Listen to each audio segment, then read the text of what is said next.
क्या सचमुच स्वर्ग या नरक होते हैं? कौन जाता है नरक के द्वार? कुछ लोग कहते हैं कि स्वर्ग या नरक हमारे भीतर ही है।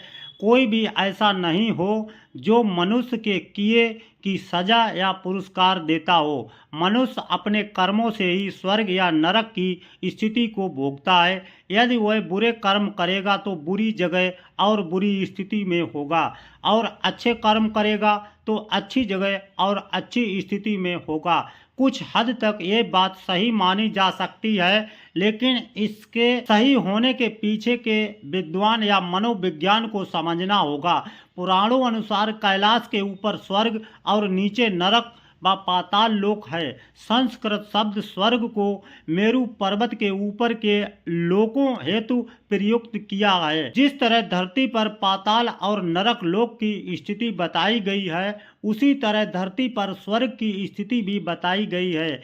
आज के कश्मीर और हिमालय के क्षेत्र को उस काल में स्वर्ग लोक कहा जाता था, जहाँ के आकाश में बादल छाए रहते थे और जहाँ से पानी सारे भारत में फैलता था।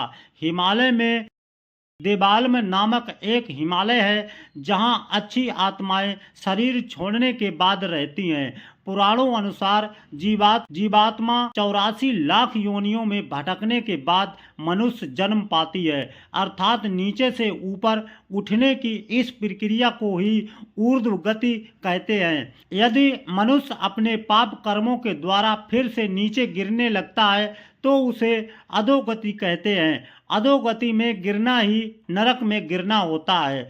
जिस तरह हमारे शरीर जब रात्रि में अचेत होकर सो जाता है, तब हम हर तरह के स्वप्न देखते हैं। यदि हम लगातार बुरे स्वप्न देख रहे हैं तो यह नरक की ही स्थिति है। यह मरने के बाद अधोगति में गिरने का संकेत ही है। वर्तमान में 84 लाख योनियों से भी कहीं अधिक योनियां हो गई होंगी। हालांकि पुरानी गणना के अनुसार निम्नलिखित 84 लाख योनियां थीं। किस तरह नरक में कौन जाता है? बहुत से ऐसे लोग हैं जिन्होंने मनमाने यज्ञ, कर्म, त्योहार, उपवास और पूजा पाठ का आविष्कार कर लिया है, तथा जो मनगढ़ंत तांत्रिक कर्म भी करते हैं। ऐसे दूषित भावना से यथा शास्त्र विधि के विपरीत यज्ञ आदि कर्म करने वाले पुरुष कर्मिक नरक में गिराए जाते हैं। इस प्रकार के शास्त्र निषिद्ध कर्मों का आचरण रूप पापों से पापी सहज अत्यंत घोर नरक में अवश्य गिरते हैं।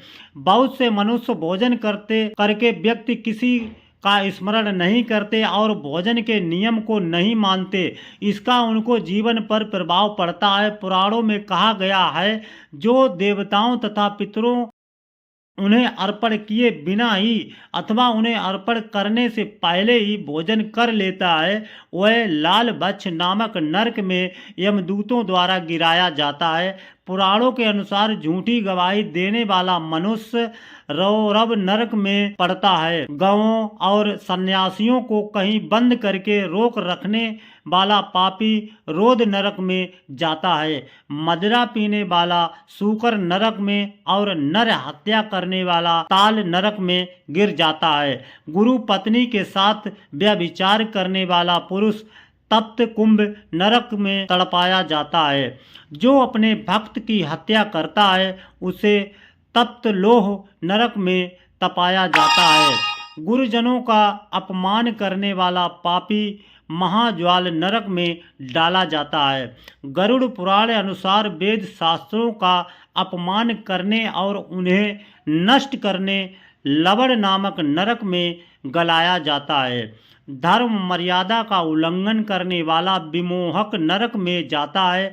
देवताओं से द्वेष रखने वाला मनुष्य कृमि भक्ष नरक में जाता है। पूरे विश्व में पर्यावरण को नुकसान पहुंचाया जा रहा है।